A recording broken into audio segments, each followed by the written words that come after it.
제가 지금 목회한 지가 20몇 년 지났고 또 담임된 지는 한지 11년째예요. 설교는 99년부터 했으니까 꽤 오래 했죠.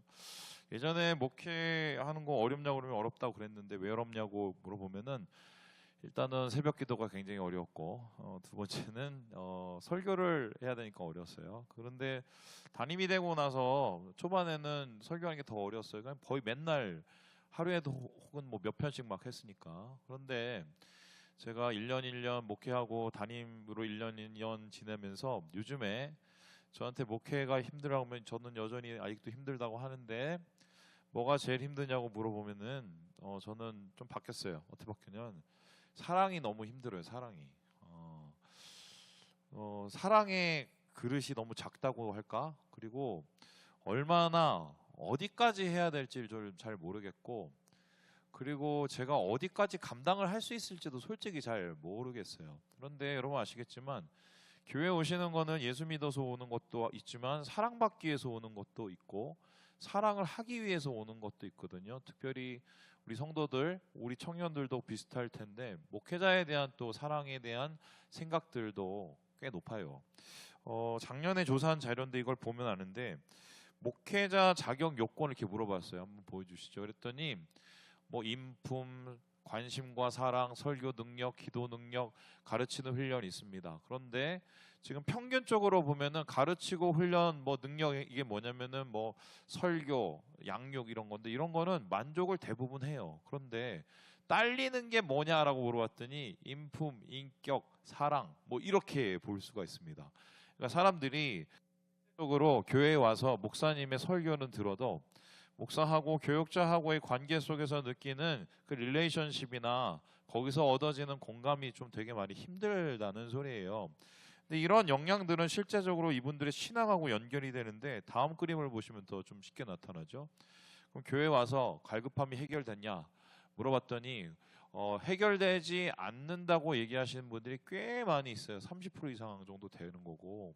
그래서 이분들한테 그러면 왜 그렇게 되냐고 그랬더니 돌봄을 못 받아서 목회자에게 사랑을 못 느껴서라고 그러는데 그 이유를 물어봤더니 인사도 너무 사무적으로 안 받아준다. 그 다음에 가족을 아예 모른다. 신방을 잘 안 한다. 이름도 모른다. 뭐 이렇게 얘기를 합니다.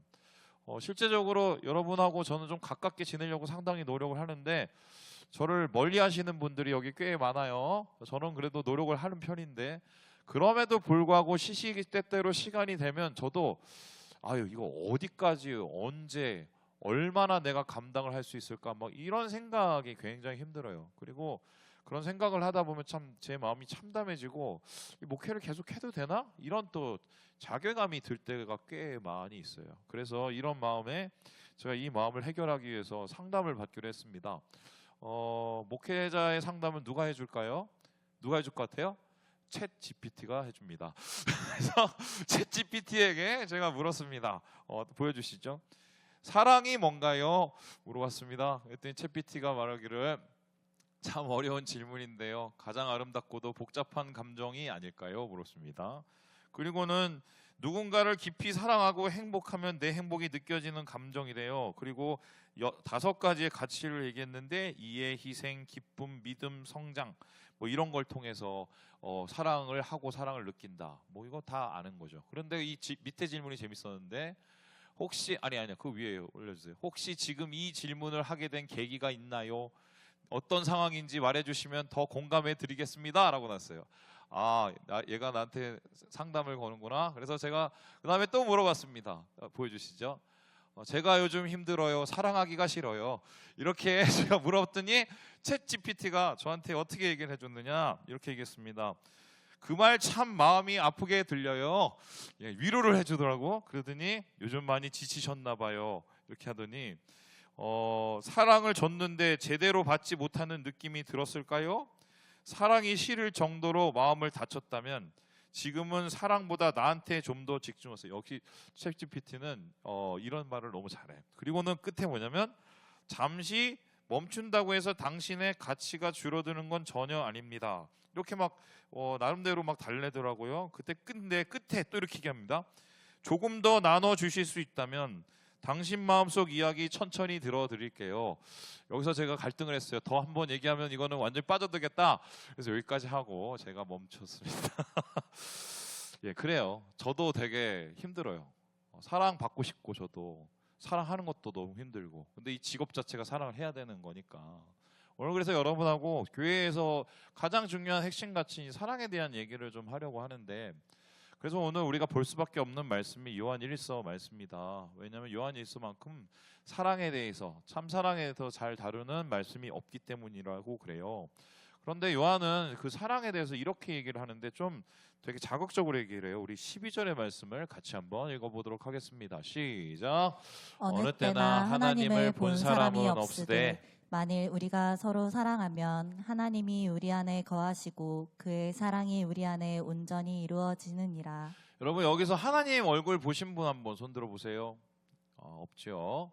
하나님을 내가 직접 말을 한번 해본 적이 있다. 한번 손 들어보세요. 거의 없죠. 왜냐하면 하나님 볼 수가 없어요. 영이기 때문이에요. 영은 느끼는 거죠. 아는 거예요. 그런데 재미있는 거는 이 사도 요한은 하나님을 볼 수가 있대요. 영을 어떻게 보냐? 지금 12절의 말씀을 뜯어봤더니 사랑을 하면은 하나님을 보는 거하고 똑같대요. 그러니까 내가 사랑을 알고 그 사랑을 하게 되면 그곳에 하나님이 계셔서 하나님을 볼 수 있다고 얘기할 정도로 그 사랑은 곧 하나님이라는 것을 요한이 강조를 하고 있어요.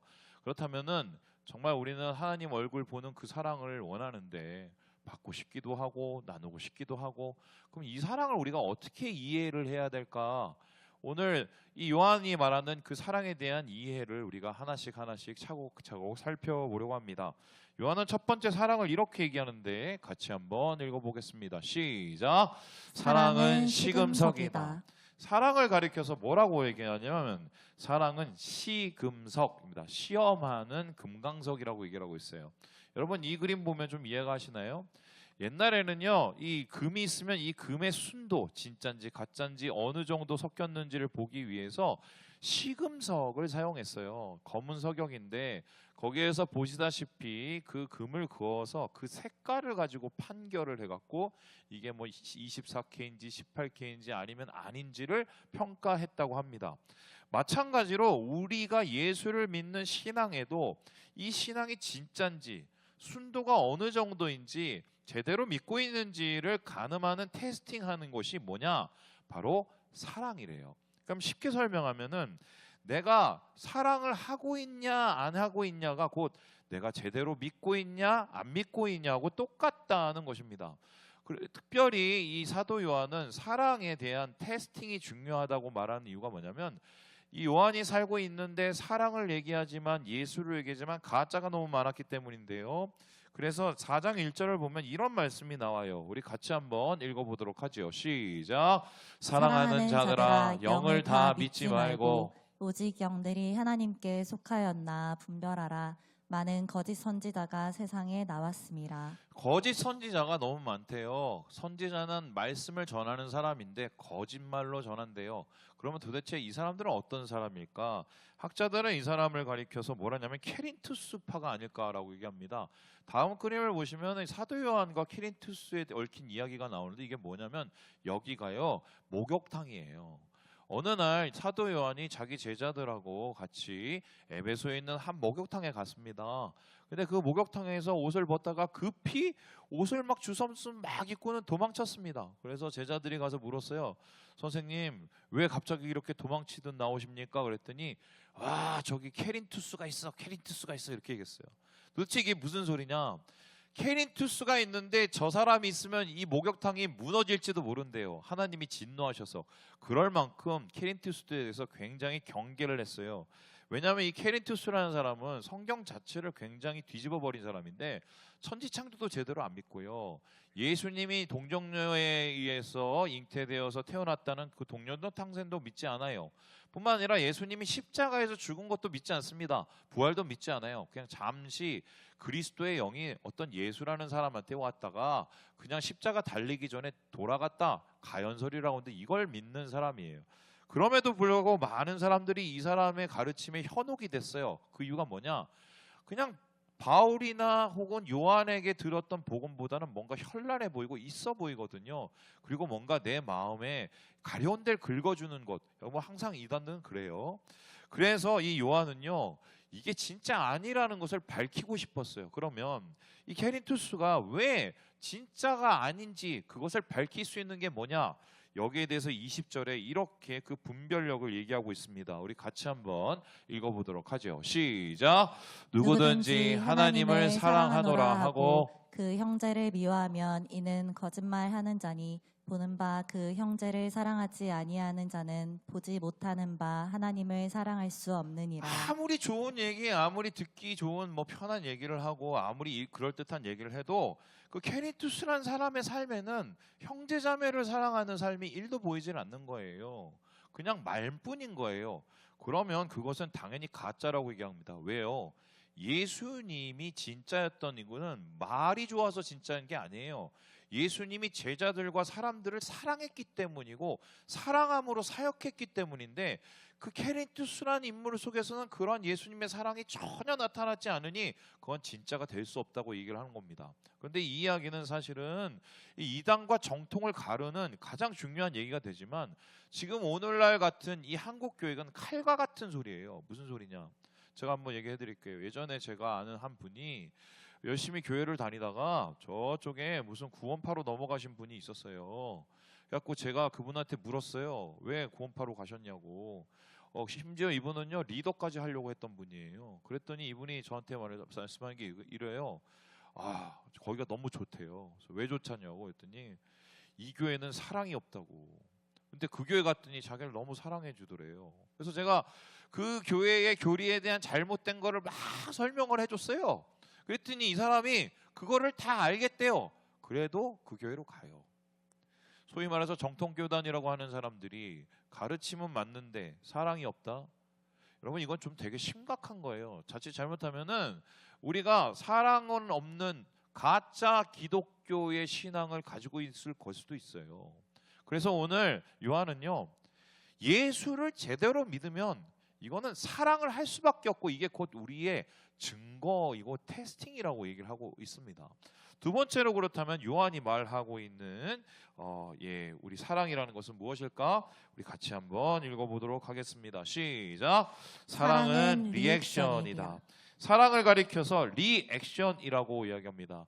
여러분, 리액션 아시죠? 반응을 얘기합니다. 요즘엔 예능 프로그램들이 많으니까 이런 반응들이 많이 나타나죠. 소위 말해서 리액션 장인들이 늘어납니다. 보고 그것을 과장해서 하는 것들 이렇게 좋아하는데, 여러분, 사랑도 이런 리액션처럼 반응을 하는 거래요. 그러면 어디에 대한 어떤 반응인가 했었을 때 여기에 대해서 19절에 이렇게 이야기를 하고 있습니다. 같이 한번 읽어보겠습니다. 시작. 우리가 사랑하면 그가 먼저 우리를 사랑하셨습니다. 사랑에는 순서가 있어요. 내가 먼저 사랑하는 게 아니에요. 누가 먼저 사랑해요? 하나님이 우리를 먼저 사랑해요. 그러니까 사랑은 위에서 아래로 내려지는 거예요. 그럼 내가 그 사랑을 많이 받아요. 내 마음에 그릇이 넘쳐요. 그럼 그릇이 넘친 곳에서 사랑이 흘러가요. 그래서 사랑은요, 받은 만큼 줘요. 그래서 사랑은 하나님이 나를 사랑하는 것에 대한 반응, 리액션이라는 거죠.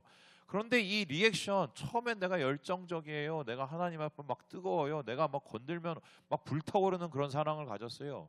그런데 조금 지나고 나면 식어요. 그러다가 나중엔 잿덩이가 돼요. 이런 분들이 되게 많습니다. 목사님, 저도 옛날에는 굉장히 뜨거웠어요. 뜨겁게 사랑을 했어요. 그런 분들 많은데 지금은 굉장히 냉랭한 분들 많아요. 여러분, 왜 그런지 아십니까? 하나님으로부터의 사랑을 받는 게 무너졌기 때문인데요. 여기에 대해서 이 요한은 이렇게 얘기를 합니다. 우리 함께 1장 말씀을 같이 한번 읽어보도록 하죠. 시작. 우리가 보고 들은 바를 너희에게도 전함은 너희로 우리와 사귐이 있게 하려 함이니 우리의 사귐은 아버지와 그의 아들 예수 그리스도와 더불어 누림이라. 사랑은 위로부터 받아서 그걸 나눈 건데 그게 한 번에 끝나는 게 아니에요. 계속적으로 사귐이 있어야 된대요. 한마디로 계속적으로 하나님이 나에게 사랑을 부어 주셔야 그 사랑을 통해서 누군가에게 나누는 거예요. 실제적으로 이 사귐이라는 단어가 여러분 한번 들어봤을 단어인데요. 다음과 같이요. 코이노니아예요. 코이노니아는 한마디로 모든 것을 나누고 교제하고 심지어 같이 밥을 먹고 심지어 물질도 나누는 모든 것을 뜻합니다. 그렇다면은 내가 왜 지금 이렇게 사랑에 대해서 보수적이 되고 냉랭해졌을까? 예전에 내가 뜨거웠던 내가 왜 지금 이렇게 됐을까?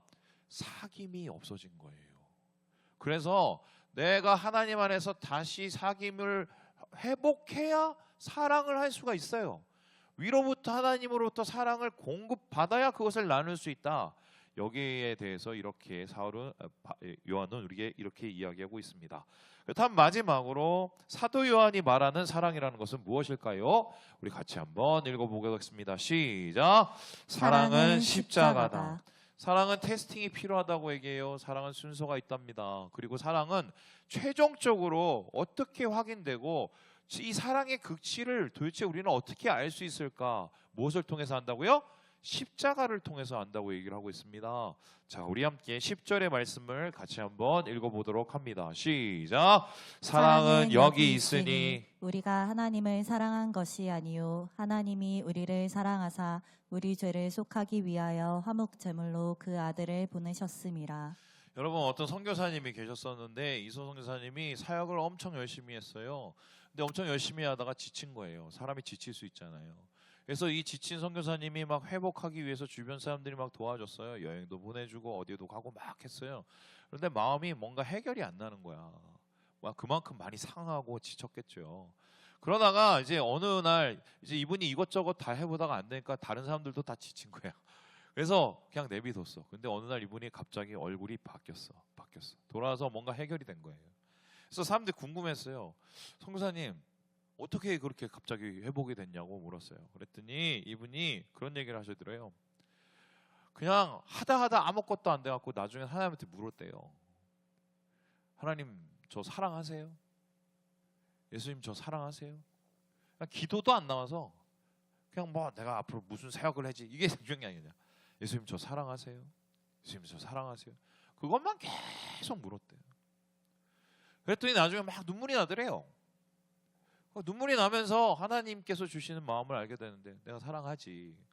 그 사랑을 이 선교사님 어디서 느꼈겠어요? 내가 너희 위해서 죽었잖아. 여러분, 예수님께서 우리 위해서 죽으신 거는 제일 좋은 거 주신 거예요. 예수님이 가진 것 중에 가장 고귀하고 가치로운 걸 주신 거예요. 그게 십자가예요. 그 십자가를 주님께서 우리에게 생명을 주시고 모든 물과 피를 주셨기 때문에 우리가 이 시간 살아날 수 있어요. 예배드릴 수 있어요. 예수님의 가장 고귀한 가치를 얻었기 때문에.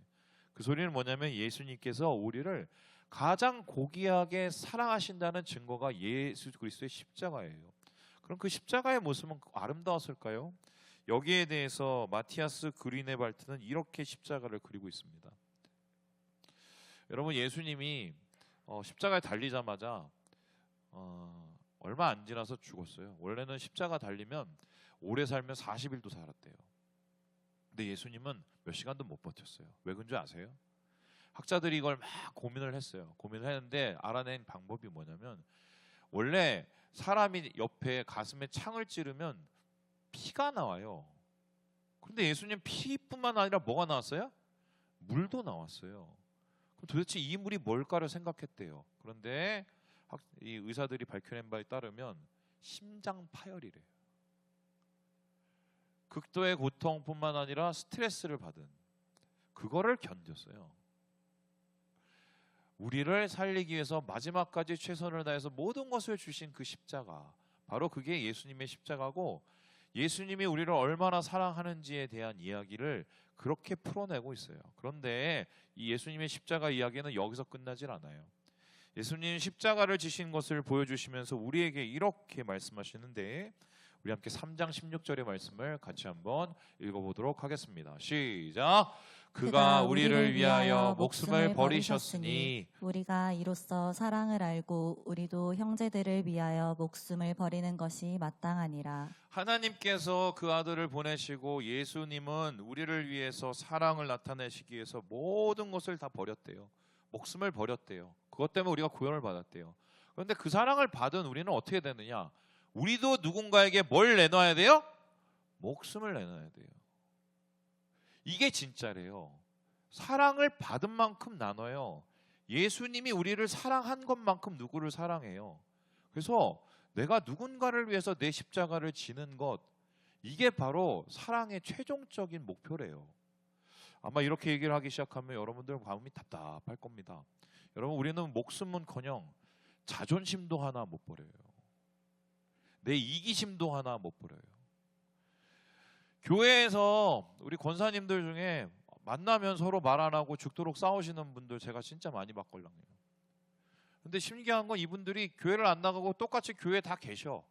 근데 얼굴을 봐도 인사도 안 하고 이런 분들 진짜 있었어요, 옛날에. 궁금해서 저분들 왜 저러는지. 제가 그거 궁금하면은 또 가만히 못 있잖아. 그래갖고 여기저기 분들한테 다 물어봤어요. 저분은 왜 저래요? 저들은 왜 저래요? 이렇게 했더니 아는 게 말 한마디, 행동 하나, 어떤 얘기 하나, 자존심. 누군가를 사랑하면서 그거 하나 못 버려요. 그거 하나 못 버려서 내 옆에 있는 형제자매도 사랑을 못하는 게 우리야. 예수님 우리에게 다 주셨는데. 그래서 사실은 이러한 예수님의 말씀을 들으면은 정말 마음이 되게 무거워져요. 저 자신도 십자가 사랑을 받았어, 묵상을 했어. 그런데 그 십자가 사랑을 나눠야 돼? 어느 순간은 돼요. 하지만 잘 안 돼. 너무 힘들어. 뭐 포기할 게 너무 어렵잖아. 그래서 사실 십자가를 대하면 저는 한편으로는 너무 감사하고 한편으로는 마음이 되게 무거워요. 자, 그러면 우리가 어떻게 해야 될까? 제가 지난주에 우리 전도사님이 이은하 전도사님 이건 꼭 보셔야 된다고 해서 TV 예능 프로그램을 하나 봤어요. 여러분 이거 보셨는지 모르겠어요. 보여주죠. 보셨어요? 이거 보신 분? 봤어? 이런 거 좋아하는구나. 이게 뭐 어떤 얘기냐면 이 여자분이요, 애가 5이야. 애가 5인데 딸이 2, 아들이 3. 예. 심지어 근데 이분이 그렇게 애들이 많은데 밤마다 어딜 나가시냐? 옷을 화려하게 입고 심지어는 자기 딸이 머리를 해줘요, 머리를. 그리고 막 이 야리꾸리한 옷을 입고는 어디로 가시냐? 나이트에 가셔요. 그래서 나이트에 가서 심지어는 뭐까지 한다? 부킹까지 해요. 남편이 이걸 알아. 그런데 더 웃긴 건 뭐냐면 남편은 그걸 알면서 이해를 해주려고 그래. 이게 말이 돼요, 말이? 도대체 이 집안에 어떻게 된 영문인지를 봤더니 이 가정이 어떻게 보면은 서로 재결합을 한 가정이에요. 남편이 아들이 3이야. 그리고 부인이 딸이 2이야. 그런데 둘 다 사별을 했어요. 그리고 재결합을 했는데 이 재결합 상황에서 사실은 이게 사실 되게 어렵잖아요. 근데 이 여자분은 그릇이 좀 작았지. 그래서 어쩌면은 자기 딸 추스리기도 힘든데 이 멀뚱멀뚱한 아들 3을 돌보려니까 힘들고 뭐 이게 심지어는 나중에는 암으로 왔어. 암으로 항암을 했는데도 불구하고 나가서 술 처먹고 부킹을 할 정도예요. 이거 진짜 황당하죠? 이거 솔직히 이 가정이 제대로 꿀려 나갈까? 그런데 이런 상황 속에서도 이 남편은 여자가 떠날까봐, 아내가 떠날까봐 얘기도 한마디 제대로 못해요. 제가 이걸 보다가 야, 진짜 이 프로그램은 정말 대박 프로그램이다. 어떻게 매회마다 정말 이런 말도 안 되는 일들이 이제 출연자를 어떻게 섭외를 할 수 있냐 싶었지만, 두 번째로 제가 걱정이 되는 게 이 가정이 과연 온전해질 수 있을까? 그런 생각이 정말 많이 들었어. 그러고 나서 이제 상담이 막 시작되더라고. 상담이 이렇게 남편 불러다가 얘기하고 아내 불러다가 얘기하고 뭐 MBTI 검사하고 막 심리 상담을 막 했어. 그러다가 이 상담사분이 원래 되게 무서운 분이거든요. 교회 다니신 분인데 갑자기 아내하고 상담을 하는데 그림 몇 장을 보여줘요. 그 그림이 뭐냐면 둘째, 그러니까 남자 첫째 그리고 남자 막내 그림을 이렇게 딱 보여줘요. 그런데 그 그림을 이렇게 해석을 해줬어요. 어떤 해석이냐? 막내 남자애는 자기가 낳은 애가 아님에도 불구하고 엄마하고 같은 옷을 입은 그림을 그렸어요. 그리고 이 첫째 남자애는 자기 엄마가 아님에도 불구하고 엄마하고 누나 사이에 자기 자신을 이렇게 그려놨어. 그리고는 이 일을 설명을 해주는데 뭐라고 그러냐면 엄마하고 친해지고 싶어 한다고. 엄마한테 사랑받고 싶어 한다고. 그랬더니 이 아줌마가 가만히 갑자기 조용해지는 거야. 그래서 저는 여기서 혼낼 줄 알았어. 이 여자를. 정신 차리라고. 저 같으면 아마 그럴 것 같은데. 근데 갑자기 진짜 이 상담 심리 상담이 대단한 게 칭찬을 하더라고요. 뭐라고 칭찬했는지 아세요? 안 도망간 거 참 잘했다고. 아니 안 도망간 거 잘한 게 이게 뭐 이게 칭찬할 거예요? 근데 그 칭찬을 그 아줌마한테 하는 거예요. 잘한 거라고. 애들이 그래도 엄마를 이렇게 필요하게 생각하고 이 정도 했으면 안 도망간 게 되게 잘한 거라고. 이렇게 얘기를 하는데 이 엄마가 막 울더라고. 막 그 한마디에 막 울어요. 그래 나중에 이 끝이 어떻게 끝나냐. 좋은 엄마가 되고 싶다고. 아마 그 상담가가 그걸 본 것 같아. 이 여자 안에 있는 가능성. 그렇게 애 5 놔두고 심지어는 밑에 애가 펄펄 열이 끓는데도 부킹을 나가고 그 나이에 정신없이 그렇게 돌아다니고 남들 욕먹을 짓을 하는데도 불구하고 그 마음 근저에 있는 가능성을 본 거예요. 그래도 뭔가 가정을 꾸려나가 보려는 그 가능성. 그거를 끄집어내니까 이 여자 마음이 움직이더라고. 근데 제가 이걸 보면서 갑자기 떠오르는 그림 한 장이 있었습니다. 보여주실까요? 이 그림이었어요. 여러분 이 뭐 사정이 대충 뭐냐면 이게 요한복음 21장인데 여기 머리가 허연 사람이 이 사람이 베드로입니다. 이쪽에 있는 사람이 예수님이세요. 이게 어떻게 된 영문이냐면 이 예수님께서 돌아가신 후에 제자들 완전히 뭐 다 엉망진창됐고 그 중에 제일 개판된 게 이 베드로 배신장이. 근데 예수님께서 부활하셨어요. 그리고 제자들 찾아왔어요. 제자들이 예수님이 달갑지가 않았어. 그냥 어떻게 될지 몰랐어요. 살아나실지도 몰랐지만 미안해갖고. 그래서 예수님이 이 사람들한테 뭐냐면 갈릴리에 일단 가 있으라고. 거기 내가 가겠다고. 그래서 베드로하고 제자들이 갈릴리아 가갖고 그냥 예수님 안 오시니까 고기나 막 잡고 있었어요. 근데 예수님께서 갑자기 저기 해변가에 오셨어요. 막 불렀어요. 베드로야, 베드로야. 얘들아, 고기가 있느냐. 그러다가 예수님의 은혜로 막 고기 잡고 막 하면서 베드로가 예수님 줄 알고 막 수용해갖고 온 거야. 근데 수용해갖고 막 달려왔는데 미안한 거지. 자기 자신 모습 보니까 형편이 없는 거야. 내가 옛날엔 예수님 따라 죽는다고 얘기했는데 내가 예수님을 내가 내 하나님의 아들이자 그리스도라고 내가 고백을 하고 말이야. 지금 자기 모습 보니까 형편이 없는 거야. 형편이. 근데 그때 이 이야기가 여기서 끝난 게 아니에요. 예수님께서 뭐라고 물어보셨냐. 우리 함께 21장 말씀을 같이 한번 읽어볼까요? 읽어보겠습니다. 시작.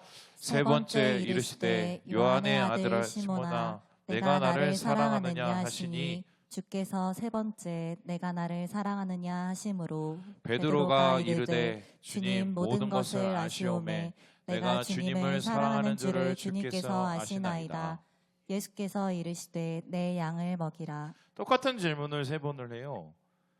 네가 나 사랑하니? 그때 베드로가 예 사랑하지요. 근데 예수님 또 물어요. 정말 네가 나 사랑하니? 아, 네 사랑하지요. 근데 예수님이 또 물어요. 3번 물어보는 거 심각한 거잖아요.